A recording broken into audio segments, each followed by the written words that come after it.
The subject of this story is a formidable hunter on whose empire the sun is now setting.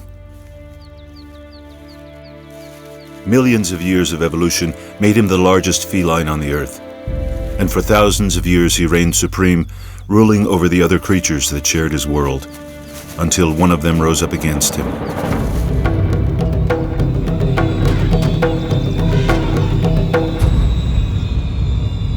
Man turned the tables in the kingdom of the tigers.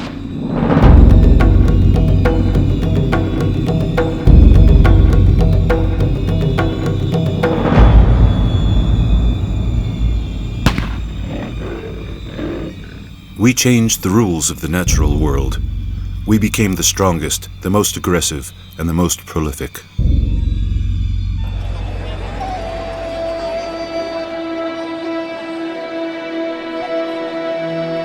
The setting for our story is an overpopulated world that has usurped most of the territory of the tiger.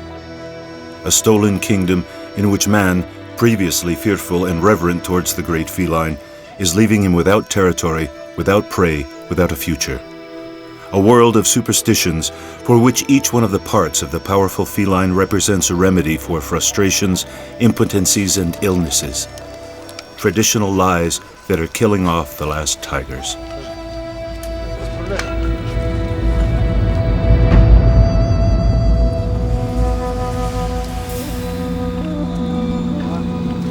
This is the story of a fight to the death, a battle between men that will decide the future of the tigers. Without time for long-term plans, only direct action can halt the otherwise inevitable extinction.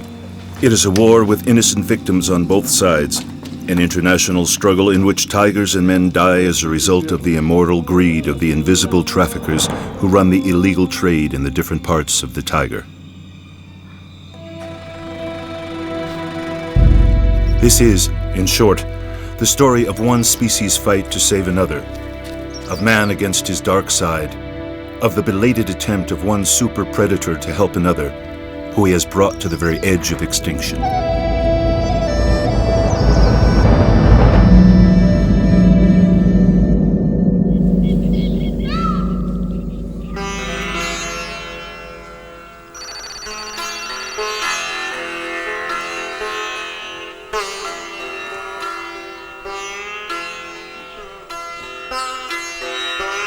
In the state of Madhya Pradesh, in central India, the Kanha National Park has become one of the last refuges for the Bengal tiger.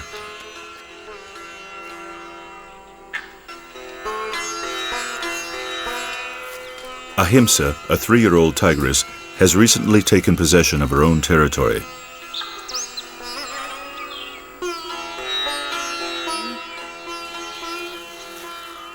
The park researchers, who give names to the tigers in order to make it easier to monitor them, know that the new tigress lost 2 of her sisters to the poachers and a 3rd as a result of a cobra bite. Luckily, Ahimsa has found an empty territory inside the park, and, under its protection, her possibilities of survival have greatly increased. Even so, the dangers have not ended. The marks on the trees reveal the presence of a territorial male, a male that the new tigress will have to accept within her domains.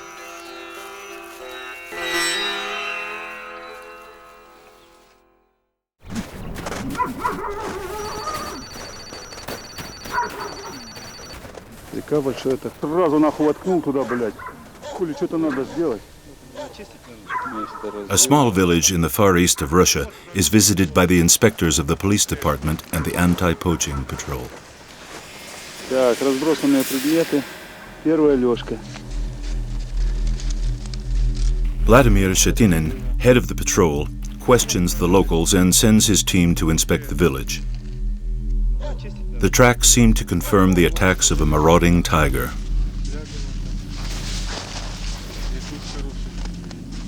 Ой, какие светлые.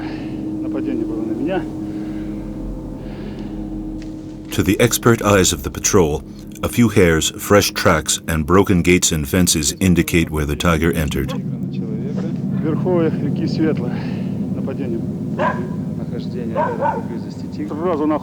The blood on the ground confirms the fears of the villagers. The tiger has carried off a man.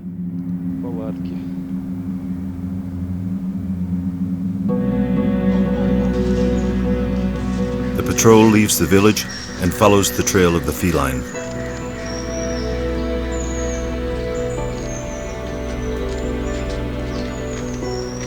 Accustomed to moving across the snow following the elusive trail of the poachers, it is not long before Vladimir's men confirm their worst fears.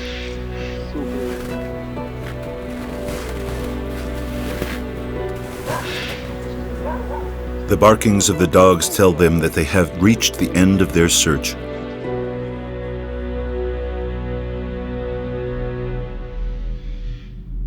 Attacks by tigers on humans are incredibly rare, and it is even rarer that they do so in order to eat. Vladimir and his men suspect that something must have happened to the animal. Whatever the tiger is like, it has turned into a man-eater, and the mission of the patrol created to conserve these extremely rare felines is now to seek out and kill the tiger.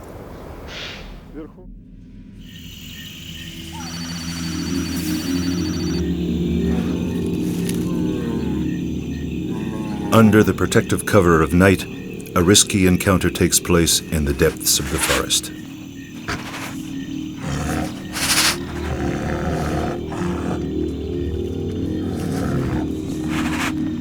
The infrared camera reveals the approach between a female tiger and a male, a promising encounter in a region where there are almost no tigers left, but one which is nonetheless full of dangers.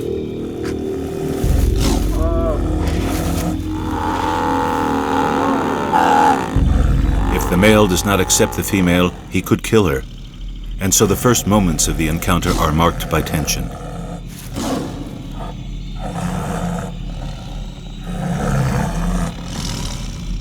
Fortunately, the tigress is receptive, and the male seems to accept her in his territory.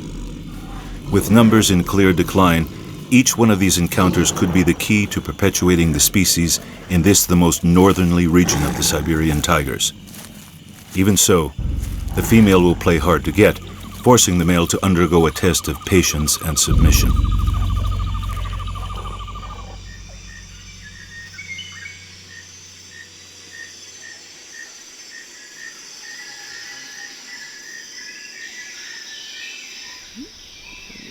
With the first rays of the sun, the male has succumbed entirely to her charms.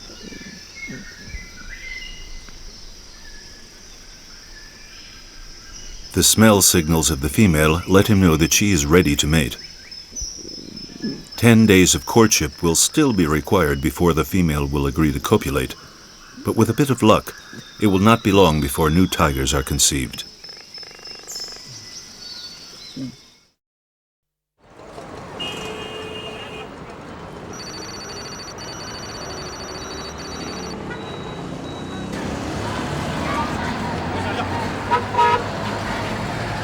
The actions to protect the tigers have gradually changed since the first alarms were raised approximately 2 centuries ago. Since then, the defenders of the tigers have seen how the problems that threaten this feline have diversified, and the battlefronts of this war have multiplied.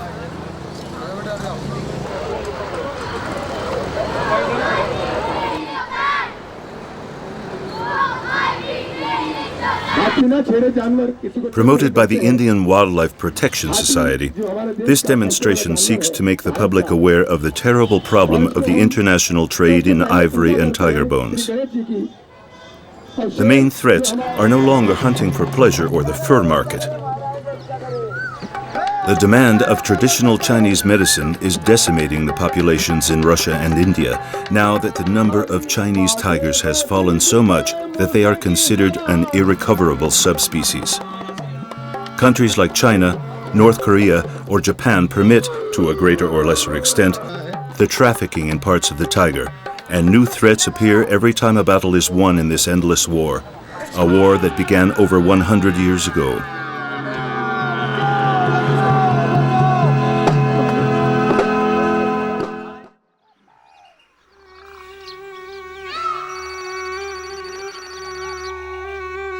Jai Singhji, the last Maharaja of Alwar, built this palace in 1902 in the forests of Sariska, his favorite hunting ground.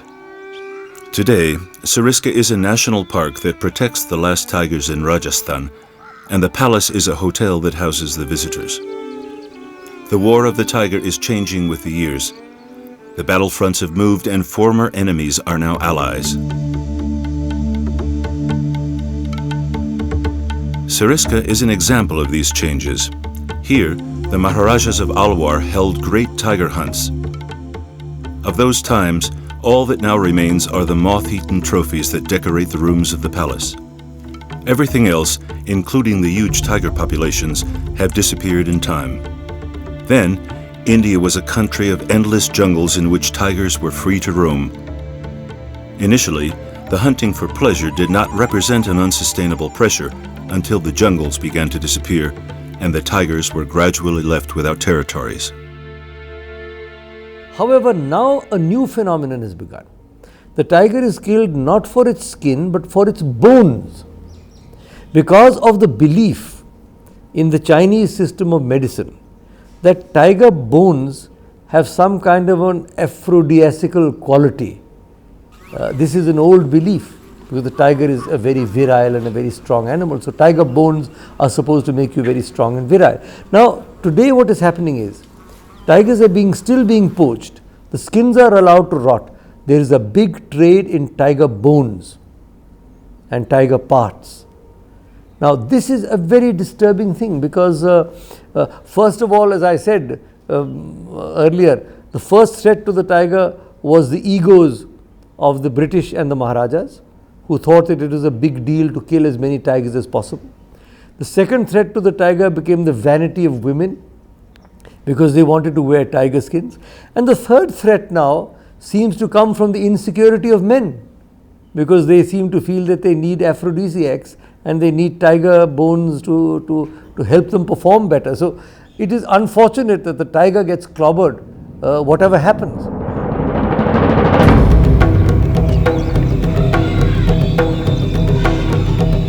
The words of Dr. Karan Singh, the creator of the most successful project for the conservation of tigers of all those carried out around the world, sum up a century of growing threats for the tigers. Hunting for the skins has given way to hunting to obtain the internal organs of the tiger with supposed medicinal properties. What began as a sporting challenge is now an unstoppable trade, an international trade that is killing off the last tigers on the planet. The main use for tiger parts are they're killed in India, and then the bones are smuggled across the border, either from India into Nepal and then into China, or directly from India into China. And usually they go as whole bones. And in China they're processed. They grind up the bones and make them into different medicines. There's also a tiger wine, which it's preferred if there's a chunk of bone in the wine bottle, and then you can keep topping it up for years. And there are tiger plasters and tiger pills, and tiger penis is very popular. There's a sort of like a soup that's made and things like that. Now these are all traditional Chinese so-called remedies. There is no scientific proof that they help in any way. It's just as well to take an aspirin or something. But they're used by the Chinese community mainly, a lot of Japanese as well, for lots and lots of ailments. Rheumatism is a major one, a general tonic. Some parts are used as an aphrodisiac, and there are many, many different things that it's used for. And there is, I think it's something, horrifying, like 1 billion potential users of tiger bone medicine. This was the distribution of tigers barely 2 centuries ago. Take a good look. It was like this for thousands of years. From Asia Minor to Southeast Asia, 8 subspecies of tigers shared the world with us. Today, only 5 remain. In the course of 2 centuries, man has decimated the tiger populations. The species of Bali, Java, and the Caspian have disappeared forever. Of the 5 remaining subspecies, one, the Chinese, is irremediably condemned to extinction. And today, without local tigers, Traditional Chinese medicine looks to the tigers of India, and above all those of neighboring Russia, where there is little control, for supplies that could, in just a few years, wipe out the Amur tiger or the Siberian tiger.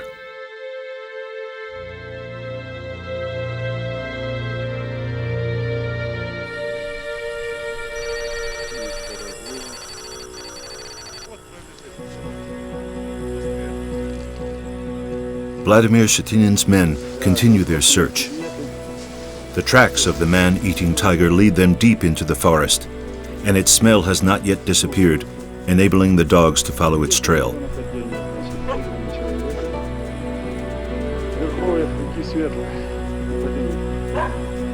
Finally, a stealthy movement alerts the patrol. The tiger is there, lying in the snow, and without hesitation, Vladimir's men complete their mission.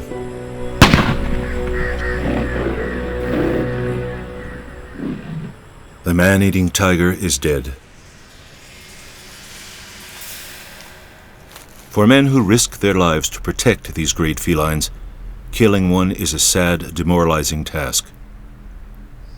But the attitude of the tiger lying in the snow and its behavior in the village make them suspect the animal was wounded. Wanting to discover the reasons that turned the tiger into a danger for the local villages, Vladimir's men remove its skin.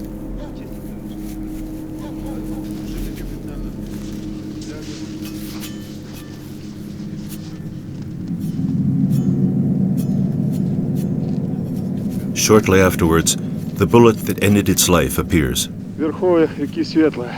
Нападение после нахождения рядом поблизости тигра. Сразу нахуй воткнул туда, блядь. Хули, что-то надо сделать. And, a little later, the guards find the confirmation of their suspicions.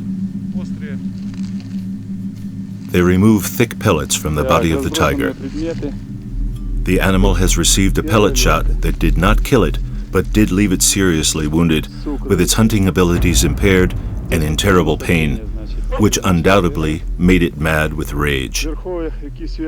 Now, Vladimir Shetinin's team has a new mission: to find the poacher that caused this tragedy.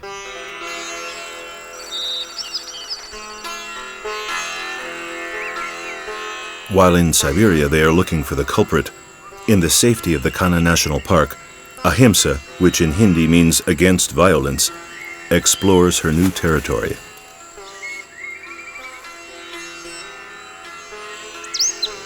Despite the fact that Ahimsa is not yet in heat, the local male, who has already smelled her trail, accepts her in his domains.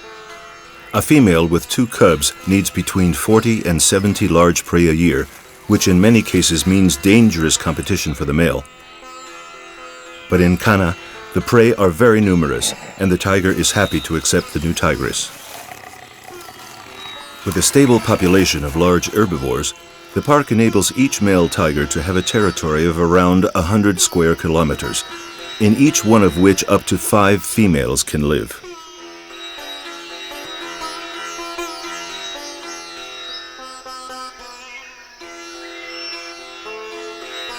The determining factor in the extinction of the tigers of the Caspian, Bali, and Java was the disappearance of their prey.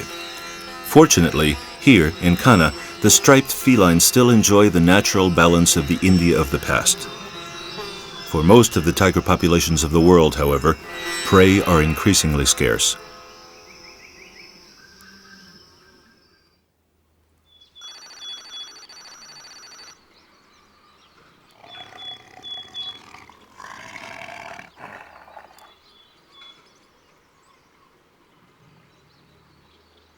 Barely 15 weeks after mating, the tigress that met the male in the far east of Russia has given birth to 2 cubs.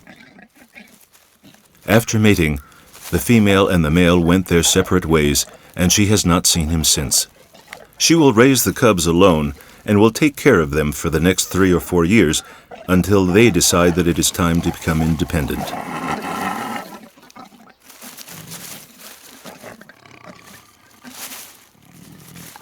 A female with cubs needs an average of between 8 and 10 kilos of meat a day, which means over 3,000 kilos a year. For the new mother, the challenge will be to feed her children. And that challenge will be even greater at this time of year. The air carries the unmistakable smell of the highlands, smells that anticipate the harsh Siberian winter.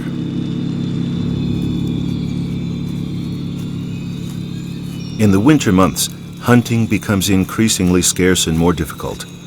The world is paralyzed, and prey and hunters alike must survive a period of scarcity, an annual test that many will prove unable to pass.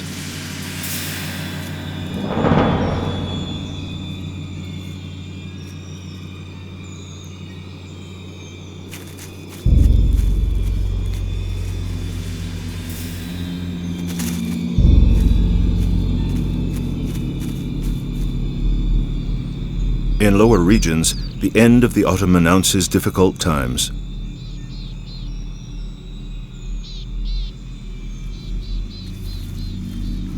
Our tigress knows that her cubs face the hardest test of their short lives. Hunger is a threat, and in this region where government is virtually non-existent, the tiger's prey, like the habitat in which they live, is progressively disappearing year after year. Knowing that the life of her children is at stake, the tigress goes out hunting.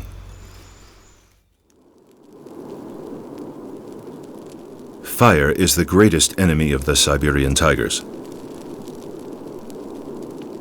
Intentional fires are destroying the territory of the tigers. Some years, up to 2.5 million hectares are burnt down. And with the loss of their habitat, the tiger's prey disappears.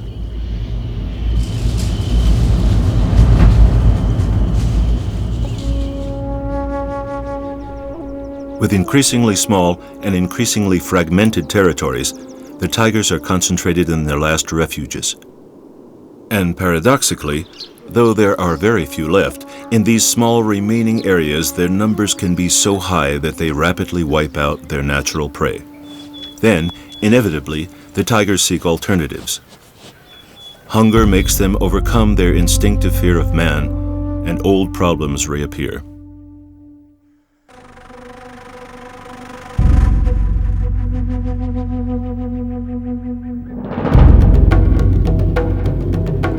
Domesticated cattle is easy, tasty prey for a tiger.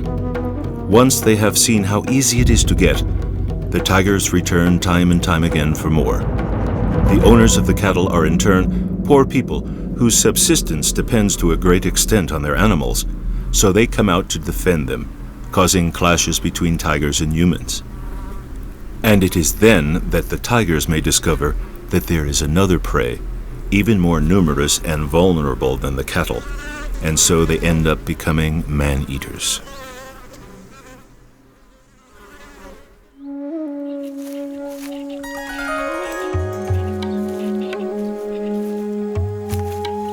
For the tigers of India, the loss of their habitat and consequently of their prey is also the most serious problem. Inside the national parks, the tigers are safe, but the edges of the parks are often areas greatly coveted by the local people.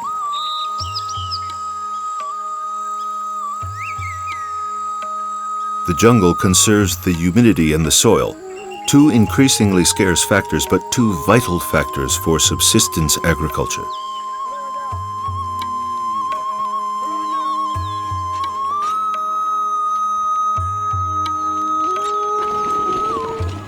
The majority of the 1 billion inhabitants of India live in the most absolute poverty. Cultivating a little land, obtaining a miserable harvest represent a short-term future, but the bare minimum for survival.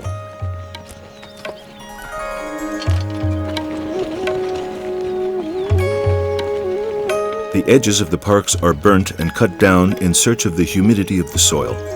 Day by day, the desert encroaches, isolating the last oasis of jungle and life. In a country whose land has lost almost 3/4 of the humidity of its soil, the wood of the forest and the animals of the jungle are the only possibility of life for millions of Indians.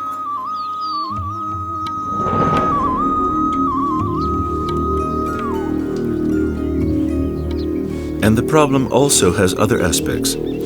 The same farmers that burn and cut allow their cattle to graze in the fertile interior of the parks.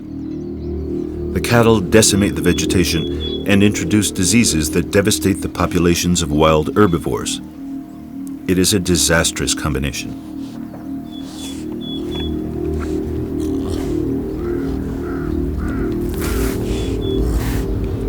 The felled trees no longer retain the humidity, and the cattle inexorably destroy the plant coverage on which the wild herbivores depend. The rains disappear, the soil is lost, and a powerful enemy takes over: the desert.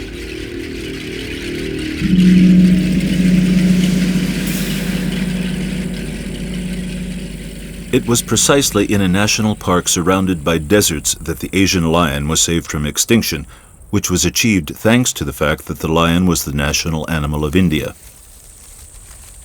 And this provided the inspiration for Karan Singh to undertake the even more ambitious project for the conservation of the tiger.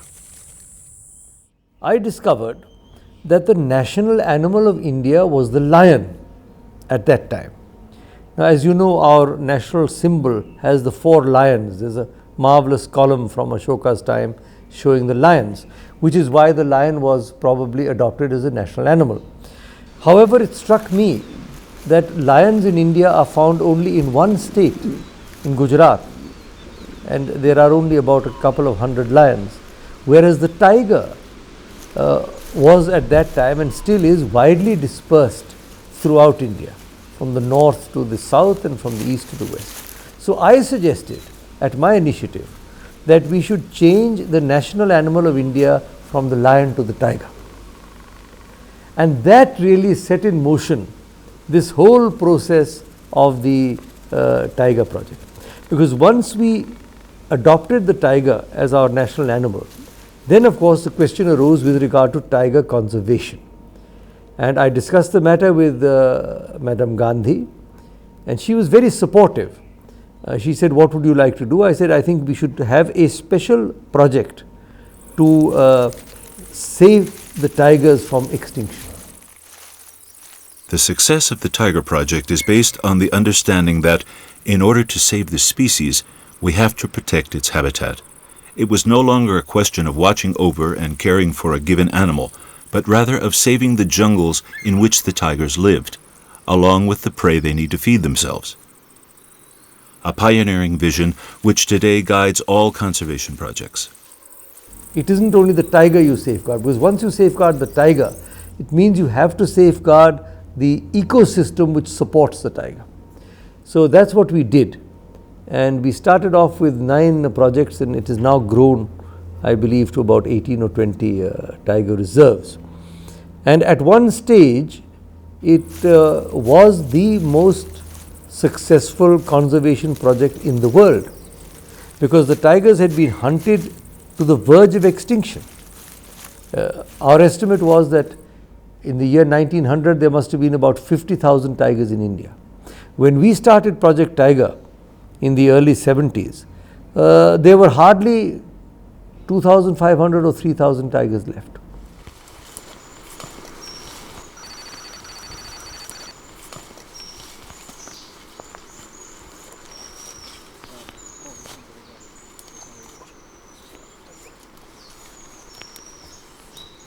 In the interior of the last refuges of the Siberian tiger or the Amur tiger, teams of scientists take samples and carry out censuses of the tigers.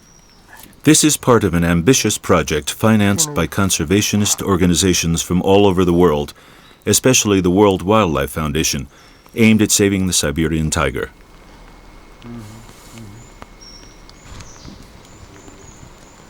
Since the fall of the Soviet Union, there has been an alarming decrease in the numbers of Siberian tigers. Across the Chinese border, which lies close to the last refuges of the Siberian tiger, the poachers have opened up a very lucrative trade route, taking advantage of the lack of means of the Russian Wildlife Department. With international funds, the Siberian Tiger Project is fighting against this illegal traffic. While the scientists investigate in order to create an appropriate conservation plan, new patrols and new teams are joining the fight to save the tiger.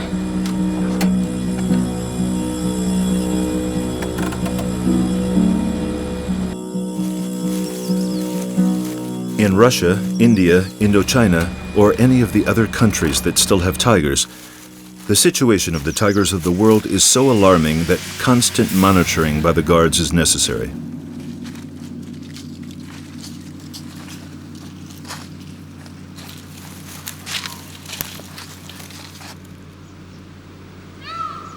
The territorial nature of the tigers makes it easy to monitor them and to carry out censuses. But the jungles in which they live are not easy places to move around in. In many parks, the elephant is the best, safest vehicle. But when the trail of a poacher is detected, great care is needed, and the men must enter the territory of the tigers on foot.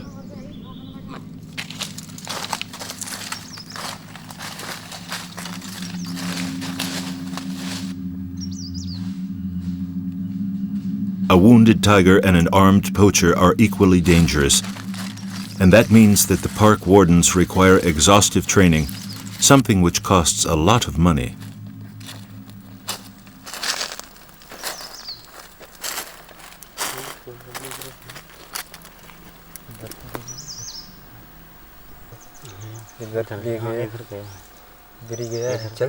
The conservationist organizations provide part of the budgets, but the parks are now becoming increasingly self-financing.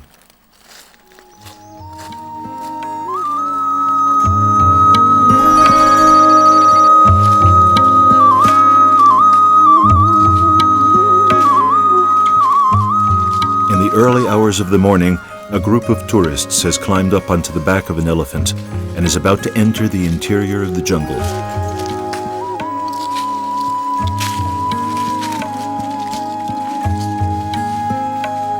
These tourists have come from all parts of the world and have paid considerable sums of money to be able to see a tiger in its natural environment.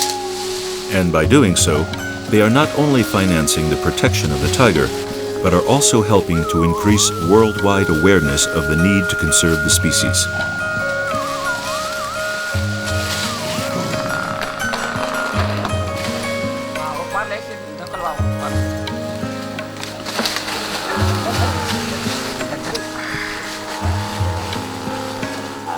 When these travelers return to their countries of origin, they will attract new visitors and will create a sense of affinity with the cause of the tiger.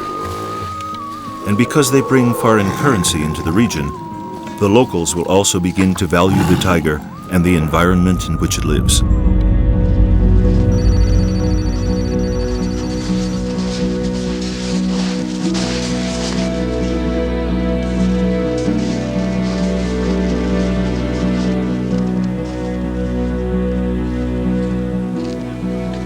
Vladimir Shatinin's team is following the trail of the poacher that killed the tiger. The traffic in tiger parts is centered on Vladivostok, and it is here that Vladimir's men, in coordination with the local police, make their first arrests. This poacher has not been in the region of Primorsky Krai recently, nor does he use the same ammunition as that which killed the tiger. But the information they manage to get from him leads them to an apartment in Vladivostok.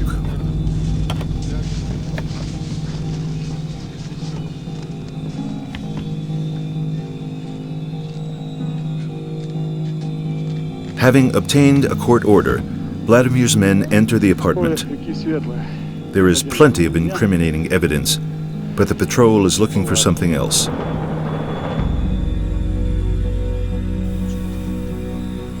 Finally, thanks to an identity document, they are able to put a name and a face to the poacher they are looking for, and, what is more important, shortly afterwards, hidden in a cupboard, they discover a map.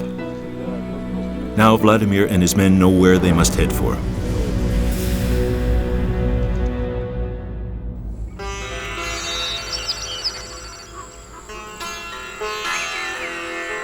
Several months after her arrival, Ahimsa is now familiar with every corner of her territory.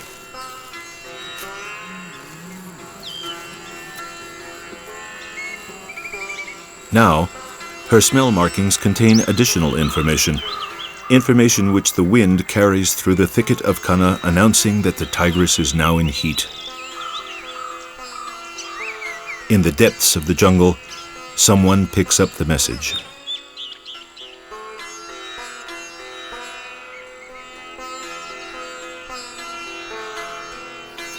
Ahimsa continues her round of signaling, and when she comes close to the male, he answers the call.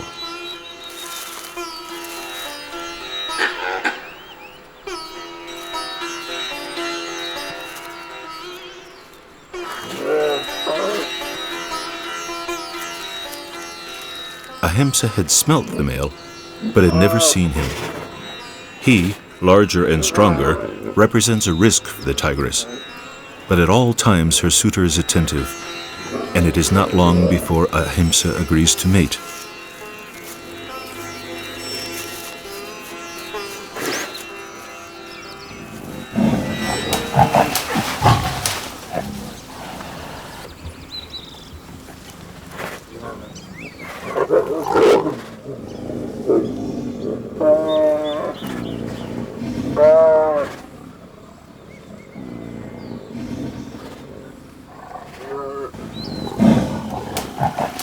Over the next 5 days, they will copulate almost 200 times, thus ensuring that the tigress will be impregnated. Here, in Kanha, there is territory, prey, and a future to receive these new cubs. And the Tiger Project again brings hope to the species.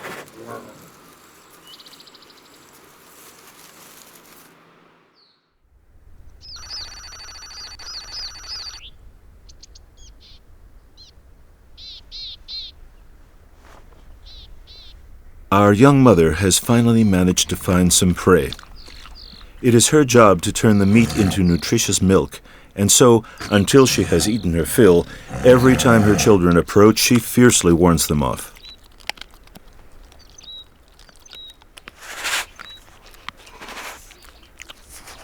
With the meat that she has managed to get, the cubs are guaranteed food for a few more days.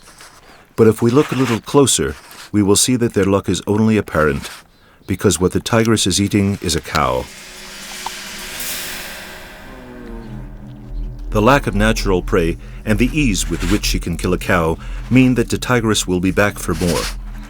The cubs, in turn, taste the meat of domesticated cattle, and this will gradually become their usual prey. When they are capable of killing, they too will probably look for cattle. And it will simply be a question of time before the owners of the cattle seek out and kill the tigers.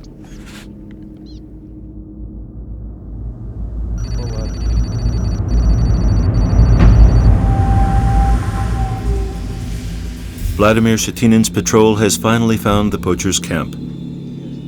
A rapid inspection shows them the path he took on his hunting expeditions. They are closing in, and the chase is coming to an end. Первая лёжка с сукровицей. Across the frozen snow, they make quick progress, and the trained dogs don't take long to pick up the trail.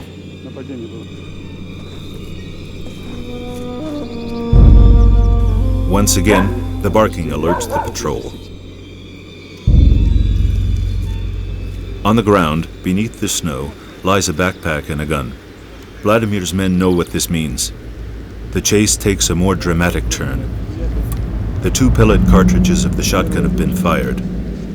This can mean just one thing. In these lands, no one abandons his provisions and his weapon. Now, the patrol is looking for a dead body.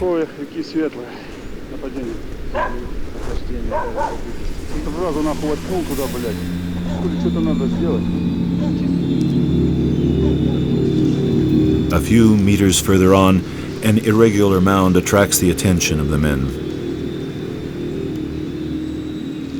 The war of the tiger shows its most dramatic side. The poacher lies beneath a layer of the most recent snowfall.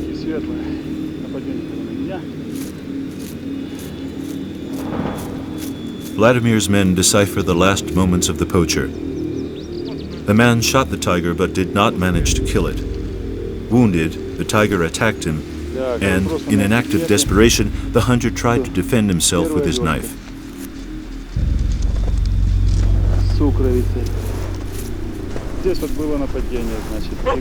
The first blow must have broken his neck, saving him further suffering.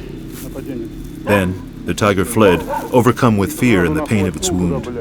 And that unfortunate shot claimed 3 victims: the man from the village, the tiger, and the poacher himself.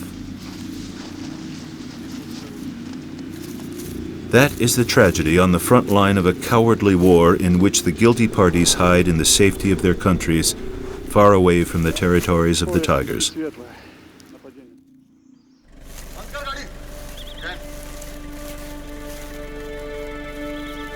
New perspectives are opening up in the war to save the tigers from extinction. A new awareness is being created throughout the world, and new sources of financing bring fresh hope.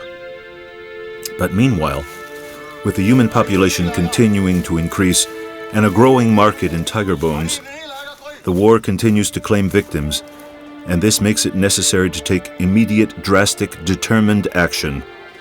There is no time to waste.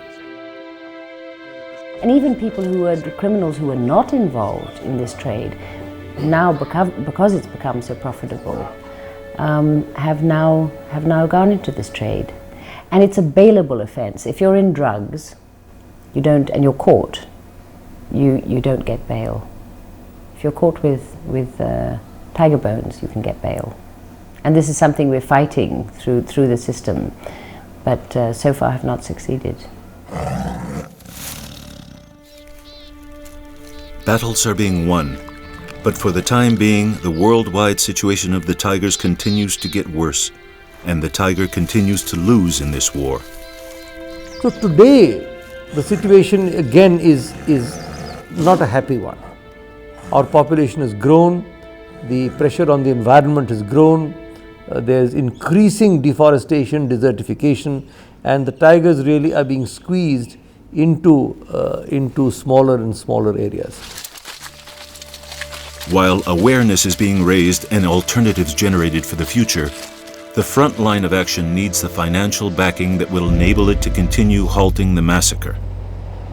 The potential market of traditional Chinese medicine is almost 1 billion consumers. Those that profit from it are almost always untouchable. But in the line of fire, we all lose. The tigers lose, the local people lose, and the poachers who risk their lives to obtain the minimum that will enable their families to live with dignity also lose.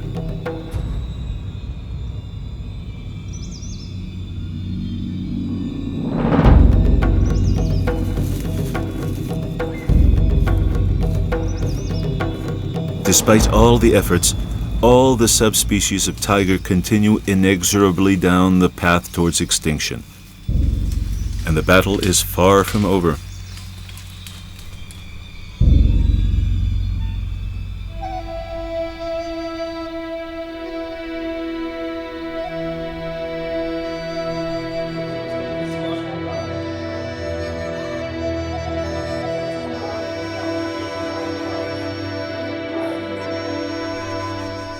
Perhaps in the world that we are creating, there is no room for the power, the greatness, and the freedom of this Lord of the jungle. But for many people, the world and mankind itself would suffer an irreplaceable loss if we were to lose these magnificent felines forever.